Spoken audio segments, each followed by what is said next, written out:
achieving those type of goals, especially when government is talking about financial inclusion और नए नए areas में जाने की, डेट प्रोवाइड करने की और इजी डेट प्रोवाइड करने की बात हो रही है, तो are we getting that success?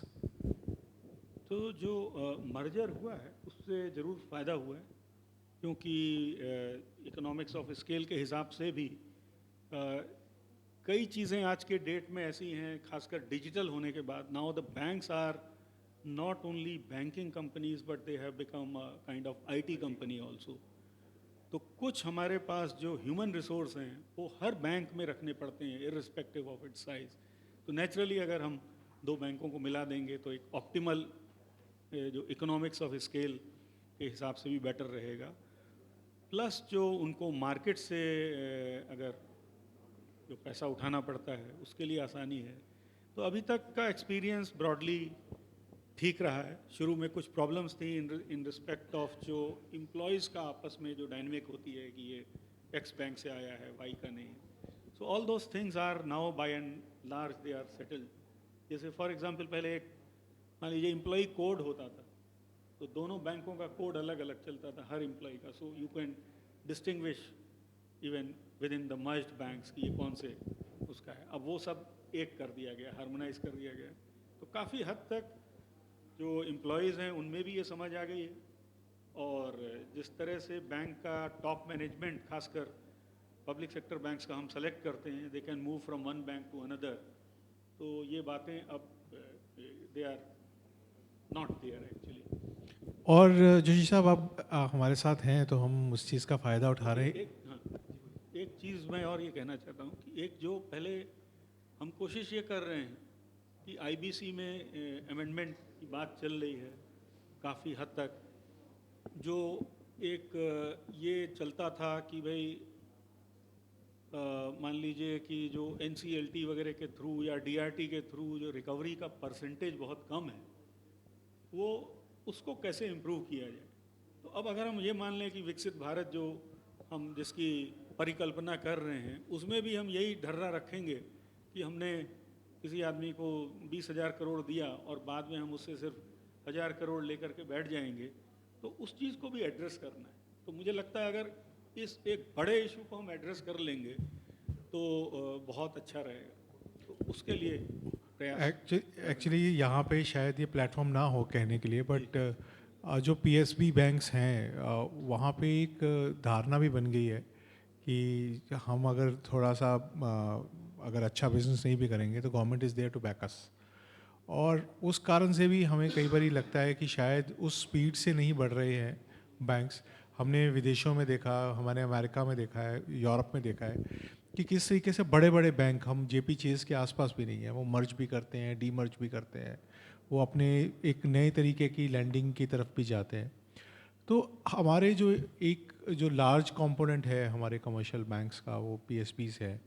आपको लगता है उनको थोड़ा सा रोबस्ट होने के लिए, अपने आप को लीन करने के लिए और थोड़ा सा और पुश जो है आपके डिपार्टमेंट से जाना चाहिए? पब्लिक सेक्टर बैंक्स के अंदर बहुत सारे इश्यूज हैं। वहाँ फिर एम्प्लॉयज़ की यूनियन आ जाती है और कई चीज़ों को ध्यान में रखना पड़ता है।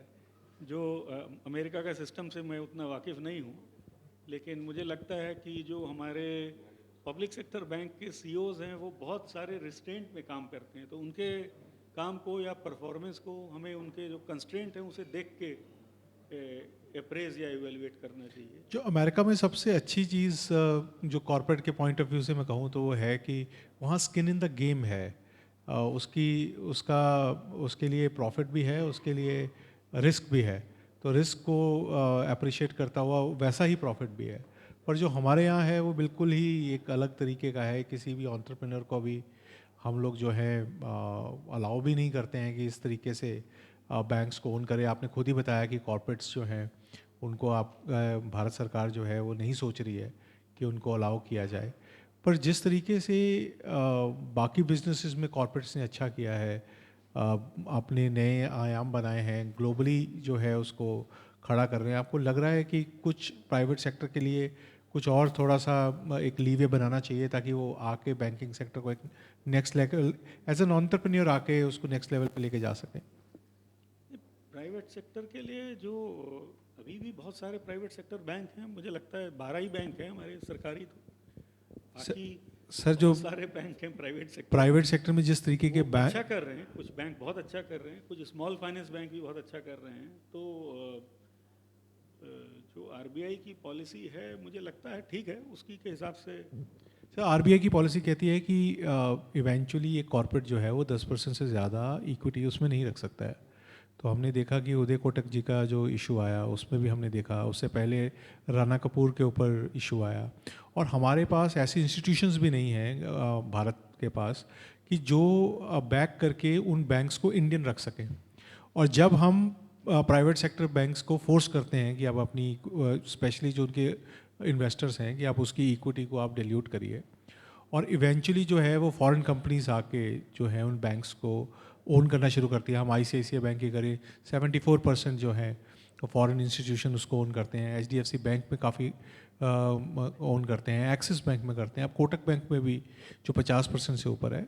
तो जब हम आत्मनिर्भरता की बात करते हैं तो ये जो चीज़ है ये थोड़ी सी कॉन्ट्राडिक्टरी है कि आप जो फंड्स हैं, फंड से जो एवेन्यूज़ क्रिएट हो रहे हैं वो फॉरेन प्लेयर्स लेके जा रहे हैं, और हमने जो एआईएफ्स हैं और जो इंस्टीट्यूशन। टैक्स दे रहे होंगे वो, हाँ जी, यहाँ टैक्स दे रहे हैं।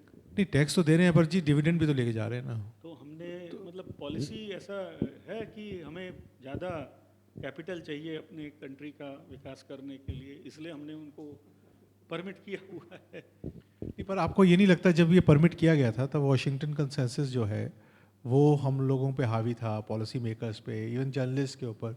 अब जब प्राइम मिनिस्टर बोल रहे हैं कि हमें आत्मनिर्भर बनना है और हमारे जो बड़े बड़े जो बैंक्स हैं वो इवेंचुअली जो है वो फॉरेन प्लेयर्स के हाथ में चले गए हैं, और जो आगे भी आएंगे, देखिए जो ये इंस्टीट्यूशनल कहना थोड़ा इन्वेस्टमेंट्स हैं। गलत है, मुझे लगता है कि ये आपके विचार की फॉरेन प्लेयर्स क्या, आफ्टर ऑल बैंक को आरबीआई कंट्रोल कर रहा है ना, तो उसके दायरे से तो बाहर नहीं है।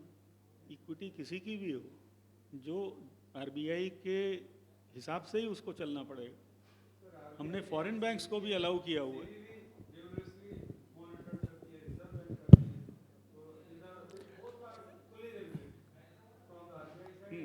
सर आपके साथ अश्विनी महाजन जी बैठे हैं, आपको बताएंगे, उनका पूरा स्टडी किया हुआ मैटर है। वो इस सब्जेक्ट के ऊपर काफ़ी देर से बोलते भी आ रहे हैं। मैं इनकी प्रेजेंस में ही इसीलिए मैं पूछना चाह रहा था कि क्या इसमें धारणा अभी भी वही है कि उसमें भी चेंज आया है कि हम लोगों को इंस्टीट्यूशंस भी ऐसे क्रिएट करने चाहिए कि जो बाद में जो है अगर बैंक्स की इक्विटी हमने डिल्यूट भी करवानी है तो कम से कम बैंक्स की तो नहीं बट जो कॉर्पोरेट्स हैं तो वो अपने प्लेयर्स जो हैं, इंडियन प्लेयर्स जो हैं, और वेल्थ जो क्रिएट हो रही है वो इंडिया में रहे ना, वो बाहर क्यों जाए। चलिए sir, thank you very much sir. आप सर कोई कमेंट देना चाहते हैं? आपके विचार करेंगे। Thank you very much. Thank you sir, thank you very much. हाँ पूछिए।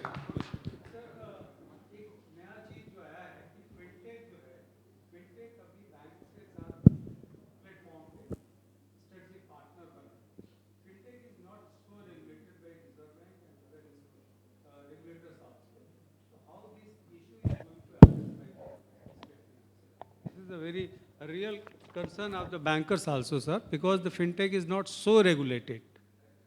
So what kind of steps even regulators as well as Ministry of Finance is planning to regulate the fintechs whenever they are coming on the digital platform with the digital customers, alliance with the, for the customers of the bank through digital platform, so how we are going to regulate that issue, sir? ये थोड़ा सा हमें balance बना के चलना पड़ेगा। Fintech by nature is innovation. Yeah. तो अगर हम उस इनोवेशन पे अभी से बहुत ज़्यादा रेगुलेट करने लगेंगे तो फिर इनोवेट नहीं हो पाएगा। बहुत सारे इश्यूज हैं जो कि फिनटेक के जरिए हम लोग आसानी से Some advisory should be, sir, in my opinion. Some advisory must be there. तो बट बैंक की जो ऑन बोर्डिंग ऑफ फिनटेक के लिए आरबीआई की तरफ से आई एम श्योर कुछ ना कुछ डायरेक्शन होगा जरूर। मतलब मुझे याद नहीं है, but since they have this kind of जो आउटसोर्सिंग की एक तरह का ये अपना वर्क आउटसोर्स कर रहे हैं, तो आउटसोर्सिंग की गाइडलाइन आरबीआई की है, master direction. See, the banks has customer base. Umesh ji, हम लोग डिनर पे कन्वर्सेशन कर लेंगे। हाँ पूछिए।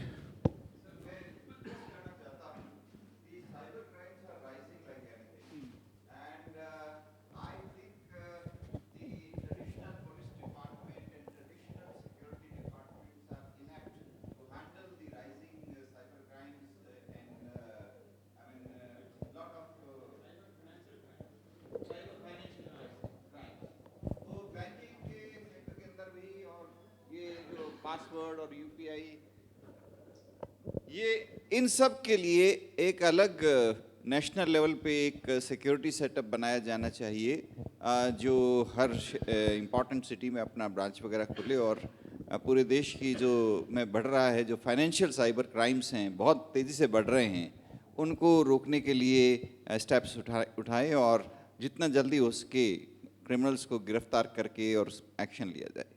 थैंक यू सर, ये रिक्वेस्ट है मेरा, क्योंकि ये बहुत तेज़ी से बढ़ रहा है। रिक्वेस्ट ठीक है, इस डायरेक्शन में बहुत काम चल रहा है।